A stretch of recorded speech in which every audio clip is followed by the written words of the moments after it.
उर्वशी घालिङ राई, मेरो परिचय तपाईले पाइसक्नुभयो। र सर्वप्रथम म के भन्न चाहन्छु भने यो एउटा डेमोक्रेटिक कन्ट्री हो, यहाँनिर प्रजातन्त्र प्र्याक्टिस गरिन्छ है। र प्रजातन्त्रमा आफ्नो मनको कुरा, जुन चाहिँ कुरा अनफेयर लागेको छ या आफूलाई अन्याय भएको छ, त्यो चाहिँ आफूले व्यक्तिगत तौरमा पनि या पोलिटिकल ग्राउन्डमा जुनै पनि वेजमा होस्, त्यो उहाँले एउटा वर्ड्समा राखेको कुराहरू डेमोक्रेटिक वेमा त्यो राख्न पाइन्छ। र आजको दिनमा जेकब खालिङज्यू एसकेएमको प्रवक्ता हुनुहुन्छ, श्रीमान गोले सरज्यूले छान्नु भएको एउटा ढटुवा स्पोक्स पर्सन, उहाँलाई चाहिँ काठको रेडियो पनि भनिन्छ है। र उहाँले चाहिँ यो प्रमाण दिनुभएको छ कि एसडिएफ सरकारले चाहिँ जातिप्रति धर्म छुटाउने र विवाद ल्याउने कुराहरू चाहिँ उहाँले राख्नु भएको छ। र उहाँले प्रमाणको कुरा पनि गरिरहनु भएको थियो कि एचपिओ हेभनली पाथ अर्गनाइजेसनलाई चाहिँ कसरी चाहिँ एसडिएफले छुट्यायो भनेर। तर आज म बाध्य भएँ कि सार्वजनिक गर्नु पर्दैछ, किनकि यो त पवन चामलिङ सर उहाँको बडप्पन, उहाँको सुसोच थियो कि उहाँले यो कुराहरू उजागर गर्नु भएन ताकि धर्मको बिचमा साँच्चै नै विवाद नहोस् भनेर। र आज तपाईहरुको अगाडि मैले फिजिकल फर्ममा हार्ड कपी लिएको छु, जुन चाहिँ सर्टिफिकेट अफ रेजिस्ट्रेसन हो। र यो तपाईहरुको लागि मैले कपी लिएको छु, प्लिज लाँदा हुन्छ तपाईले। र यहाँनिर चाहिँ के भनिँदैछ भने गभर्नमेन्ट अफ सिक्किम ल department Gangtok certificate of registration under notification number 2602 dated 23/3/1960 act को अन्डरमा चाहिँ heavenly path organisation of Sikkim चाहिँ रेजिस्टर्ड भएको थियो, सिरियल नम्बर 1916 र नोटिफिकेसन नम्बर चाहिँ 25/3/1960 on this 18th day of जुन 2010 मा चाहिँ यो एसडिएफ सरकार कालमा भएको रेजिस्ट्रेसन हो एचपिओ हेभनली पाथ अर्गनाइजेसन। र आजको दिनमा यो तपाईहरुलाई प्रमाण तपाईहरुको अगाडि सार्वजनिक गर्दैछु म। र यहाँनिर सबै डिटेल्स छ र कुन अवस्था र कसरी चाहिँ एसडिएफ सरकार कालमा चाहिँ एचपिओ हेभनली पाथ अर्गनाइजेसनको चाहिँ रेजिस्ट्रेसन भएको थियो। यो चाहिँ म जेकब खालिङ सरले पनि आँखा खोलेर हेरिदिनुस् भनेर यहाँ देखाइरहेको छु। र यहाँनिर त्यसको कपिजहरू छ हाम्रो मिडिया वर्ग साथीहरूलाई है। र अब यो प्रमाणित भइसक्यो है। र अर्को पनि उहाँले धेरै कुराहरू भन्नुभएको छ कि धर्महरूको कुरा लिएर, जातिप्रतिको कुरा लिएर। र उहाँले एउटा कुरा यो पनि भन्नुभयो कि पोलिटिक्समा राजनीतिको चाहिँ चरित्र हुनुपर्छ भने। राजनीतिको चाहिँ कस्तो चरित्र हुनुपर्छ? राजनीतिमा चाहिँ राजनीति गर्नेहरूले राजनेताहरूको चाहिँ चरित्र ठिक हुनुपर्छ। उहाँले भन्नुभयो धार्मिकता चरित्र हुनुपर्छ। धार्मिकता भनेको रिलिजियन हो, मान्छेको चरित्र चाहिँ स्पिरिचुअल हुनुपर्छ, सोच चाहिँ आध्यात्मिक हुनुपर्छ। जब आध्यात्मिक हुन्छ तब पोलिटिसियन्सहरूको चरित्र ठिक भएपछि पोलिटिक्सको चरित्र आफै ठिक हुन्छ। त्यो पनि उहाँले बुझ्नुपर्ने रहेछ, व्यक्तिगत तौरबाट पनि भनेको मैले उहाँलाई। र अर्को कुरा म आजको दिनमा यो सार्वजनिक गर्न चाहन्छु कि जुन चाहिँ 2004 मा धेरै कन्ट्रोभर्सी भएको थियो, केस रेजिस्टर भएको against of HPO heavenly path organization, जसको उहाँ गुरु हुनुहुन्छ हाम्रो ओमनन्द गुरु है, उहाँलाई गुरु हजुर भनेर पनि सम्बोधित गर्दछन्। र आज मैले हेर्नुहोस् यो 168 पेजेसको रिट पेटिसन हो, जुन चाहिँ तपाईको सुप्रिम कोर्ट अफ इन्डियामा चाहिँ पेटिसन फाइल गरेको थियो। र पेटिसनर्सहरू यहाँनिर छ हाम्रो सिब्ल्याकको मेम्बर्सहरू र उहाँले पेटिसन गर्नुभएको रेस्पोन्डेन्ट्सहरू। म तपाईलाई यसको सबै डिटेल बताउन चाहन्छु र यसको पनि कपिजहरू तपाईले लाने अनुरोध गर्न चाहन्छु म है।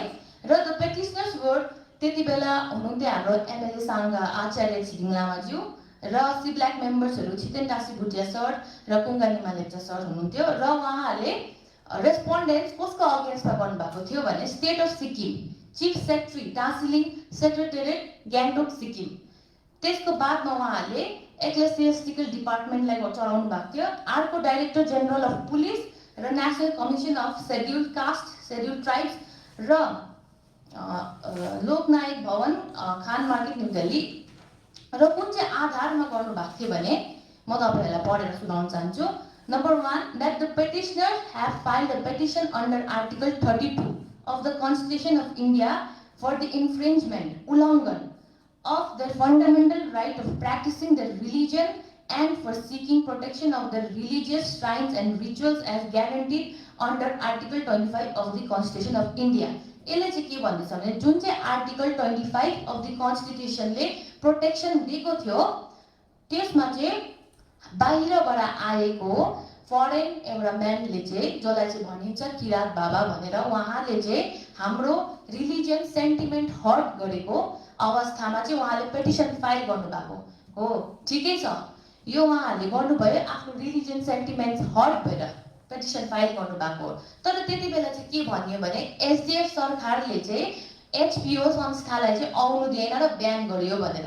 र यो कुन चाहिँ आधारमा पेटिसन भएको भने जब चाहिँ खिचिपडी लेकमा एउटा इन्सिडेन्ट भयो र उहाँले आफ्नो उहाँको अर्गनाइजेसनको मेम्बर्सहरू अनुयायी फलोवर्सहरू लिएर चाहिँ उहाँले त्यहाँनिर पूजा गर्नु गरिरहेको बेलामा चाहिँ त्यहाँनिर जुन चाहिँ इन्सिडेन्ट भयो त्यो चाहिँ हाम्रो सी ब्ल्याकका मेम्बर्सहरू र भुटिया लेप्चा कम्युनिटिजहरूको रिलिजियस सेन्टिमेन्ट हर्ट भएको बेसिसमा उहाँहरूले पेटिसन फाइल गर्नुभएको। र अर्को कुरा एउटा पेटिसन एउटा छ to the honourable chief justice 2004 मा लेटर सबमिट भएको र यहाँनिर चाहिँ भनिँदैछ writ petition under article 32 of the constitutional for seeking protection of fundamental rights of the petitioners so enshrined under article 25 of the constitution of India in public interest भनेर chief जस्टिसले एउटा सबमिट गराएको पेटिसन हो यो। अर्को छ त्यति बेला हुनुहुन्थ्यो हाम्रो सीएम चिफ मिनिस्टर श्रीमान पवन चामलिङ सर, उहाँलाई पनि गएको छ यो लेटर। यो लेटरमा चाहिँ के भनिँदैछ भने अतिक्रमण एन्क्रोचमेन्ट अफ मोनास्ट्री ल्यान्ड यहाँनिर चाहिँ we would like to request your sir to mobilize the resource to maintain the law and order as well as the peaceful Buddhist atmosphere in the sensitive bordered state like Sikkim which is being terrorized by some of the negative forces भनेर चाहिँ उहाँलाई एउटा appeal चलाउनु भएको छ श्रीमान पवन चामलिङले 2002 21 जुनमा। अगर उहाँले नै एचपिओको अगेन्स्टमा गरेको हो भने उहाँलाई पनि यसरी चढिन्थेन र उहाँले ब्यान गर्नुभएको अवस्था यहाँबाट बुझिन्छ कि उहाँले ब्यान गर्नुभएको थिएन भनेर। अर्को र सिब्ल्याकको इन रेस्पोन्स सिब्ल्याकको मेम्बर त्यति बेला उहाँ साइड कन्भेनर हुनुहुन्थ्यो छिटो टास्लीज्यू, उहाँलाई government of India national commissions for scheduled caste र सेड्युल्ड ट्राइब्स कोबाट पनि लेटर आएको कि that we will be taking up with the government of Sikkim very soon भनेर यो म्याटर चाहिँ, ताकि किनकि यहाँ उहाँहरूले भन्नुभएको एलिगेसन्स लगाउनु भएको थियो कि इभन स्टेट गभर्मेन्टले पनि यो कुरामा केही इनएक्ट गरेको छैन भन्ने अवस्थाले चाहिँ उहाँलाई त्यसको बादमा गभर्मेन्ट अफ इन्डियाबाट पनि आएको यो हो पेटिसन लेटर। अर्को छ यहाँनिर letter to DC west district कलेक्टरलाई राजधानी वेस्ट सिक्किम नोभेम्बर 2003 को हो यो, जहाँनिर चाहिँ खिचिपडी सब्जेक्ट के छ तपाईँको सामने हेरिराख्नुहोस्। Khecheopalri monasteries objection to the construction of temple in the peripheral compound of Khecheopalri lake. जब चाहिँ खिचिपडी लेकको साइडमा एचपिओ उहाँहरूको अर्गनाइजेसनको चाहिँ सानो प्रेयर सर्भिसहरूको लागि चाहिँ एउटा बनाउनु भएको थियो, उनीहरूले टेम्पलहरू कन्स्ट्रक्ट गर्नु थियो, त्यसको अगेन्स्टमा यहाँनिर गरिएको छ पेटिसन 5। अर्को छ लेटर टु चिफ सेक्रेटरी 2004 जुलाई 15 मा आचार्य छिरिङ लामाज्यूले र यसको सब्जेक्ट छ defilement of Sikkim request of order official investigation. Khecheopalri लेकमा जुन चाहिँ इन्सिडेन्ट भएको थियो त्यसको अफिसियल इन्भेस्टिगेसनको माग। त्यसको बादमा छ लेटर टु गभर्नर 6/8/2004 6 तारिक भएको तपाईँको र सब्जेक्ट छ onslaught against the Buddhist culture of the Himalayas and the sovereignty of the Indian union. यो छ तपाईँको टु द सेक्रेटरी, यो चाहिँ तपाईँको एक्लेसियास्टिकल डिपार्टमेन्ट र यसको reference monasteries objection to construction of temple. र यहाँनिर त्यति बेलाको 2003 को प्रेस स्टेटमेन्ट पनि छ जुन चाहिँ सिक्किम भुटिया लेप्चा एफेक्स कमिटी ले गर्नुभएको प्रेस स्टेटमेन्टमा के छ भने Sikkim Buddhist heritage are under attack and appeal from SIBLAC to Buddhist Mahotsav भनेर चाहिँ उहाँहरूले जनाउनु भएको छ। आफ्नो रिलिजियस सेन्टिमेन्ट हर्ट भएको कारणले चाहिँ उहाँहरूले बाहिरबाट आउनु भएकोले चाहिँ कसरी खिचिपिरी लेक जुन चाहिँ यस्तो सेक्रेट लेक छ र उहाँहरूले मान्यता दिनुभएको लेकमा चाहिँ यस्तो खालको इन्सिडेन्ट प्र्याक्टिस भयो भनेर र यो कुनै पनि आधारमा एसडिएफले गरेको होइन। यहाँ तक कि त्यति बेला एसडिएफका हाम्रा सर अहिले जो हुनुहुन्छ प्रेसिडेन्ट सर हाम्रो पवन चामलिङ सर, उहाँ श्रीमान पवन चामलिङ सर, उहाँ चाहिँ हुनुहुन्थ्यो त्यति बेला सिएम हुनुहुन्थ्यो र उहाँले कुनै पनि आधारमा एचपिओलाई ब्यान गर्नुभएको होइन भनेर यहाँबाट प्रमाणित भएको छ। र जेकब खालिङज्यूले जुन चाहिँ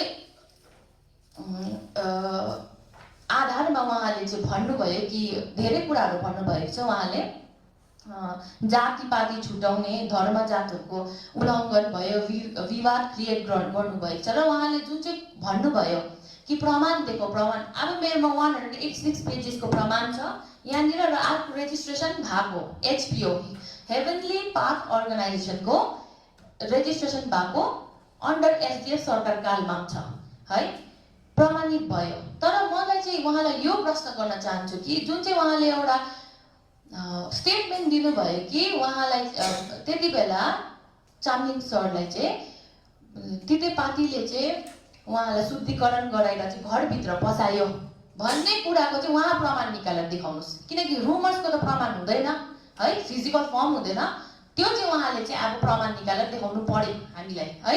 र यो उहाँको बडप्पन थियो, पवन चामलिङ सरको बडप्पन थियो कि उहाँले यो कुराहरू उजागर गर्नु भएन, ताकि साँच्चै नै धर्महरूको कुराहरू किन लिनुपर्ने भन्ने आवश्यक। किनकि यहाँनिर कुरा गर्नुपर्ने हो त राजनीतिमा नीतिको कुरा गर्नुपर्ने हो भने त पोलिसी मेकर्सहरूले त पोलिसीको कुरा गर्नु पर्यो नि।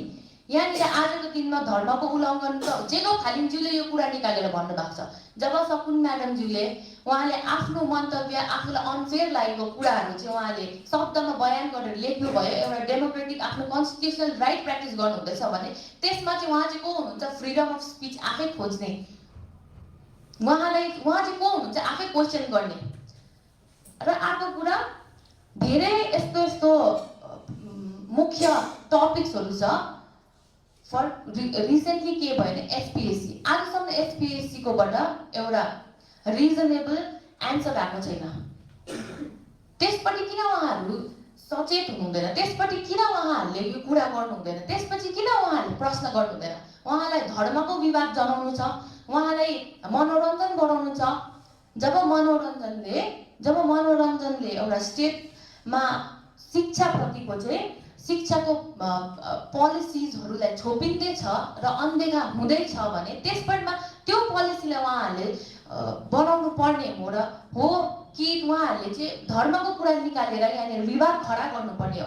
जुन दिन पाल्जर स्टेडियममा त्यस्तो डरलाग्दो 1000 तिरी चाहिँ बाहिरबाट इभेन्ट्सहरू गर्नुको लागि बाहिरबाट आर्टिस्टहरू लिनुभयो, त्यही बेला एमजी मार्गमा एउटा स्टुडेन्ट कालो पट्टी आँखामा बाँधेर मुखमा सेलोटेप लगाएर चाहिँ उहाँले एउटा पोस्ट होल्ड गरेर उभिनु भयो। उहाँ आफ्नो धर्ना गरिराख्नु भएको थियो चुप लागेर। क्वेसन्स थियो त्यहाँनिर, उहाँले 3टा क्वेसन मेन्सन गर्नुभएको थियो। एउटा थियो कि मैले यत्रो पढेर पनि मेरो फ्युचर म किन अन्धकारमा देख्दैछु, के मैले मेरो आफ्नै स्टेटमा आफ्नो कन्स्टिट्युसनल राइट अधिकार मैले को प्र्याक्टिस गर्न सकिँदैन भनेर उहाँहरूले क्वेसन गरिरहेछ। तर त्यही दिन फेरि यो आइरनीको कुरा हो कि सरमसा गार्डनमा त्यति बेला साकेवा मनाइरहेको थियो। तर साकेवा हेर्नुहोस् हाम्रो आफ्नो कल्चर होइन, हाम्रो राई जातिले मान्ने कल्चर हो त्यो, र त्यहाँनिर विभिन्न ठाउँबाट मान्छेहरू आएर उत्सव मनाउनु भयो। तर त्यसमा त केही पैसा लागेन, त्यो त हाम्रो कल्चर सेलिब्रेट गर्नुपर्ने हो नि त। तर पाल्जर स्टेडियममा जुन चाहिँ इभेन्ट्सहरू प्रोग्रामहरू भयो जहाँ कि देखियो कि हाम्रो नयाँ जेनेरेसन नयाँ सिक्किम देख्यो कता कुन चाहिँ दिशामा लाग्दैछ।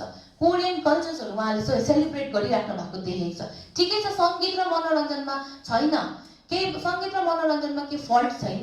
तर हाम्रो आउने भावी पिँढीले चाहिँ आफ्नो कल्चरलाई कतिको मान्यता दिनुहुँदैछ भने यहाँबाट झल्किन्छ। र त्यो पोलिसी मेकर्सहरू जो त्यो ठाउँमा बस्नु भएको छ उहाँहरूले सोच विचार गर्नुपर्ने हो। उहाँहरूले धर्मको विवाद नगरेर चाहिँ उहाँहरूले शिक्षा प्रणालीपट्टि ध्यान दिनुहोस्। तपाईँहरू वुमेन सेफ्टीपट्टि ध्यान दिनुहोस्। आजको दिनमा बत्ती पनि दिनमा 4 खेप जान्छ, त्योपट्टि ध्यान दिनुहोस्।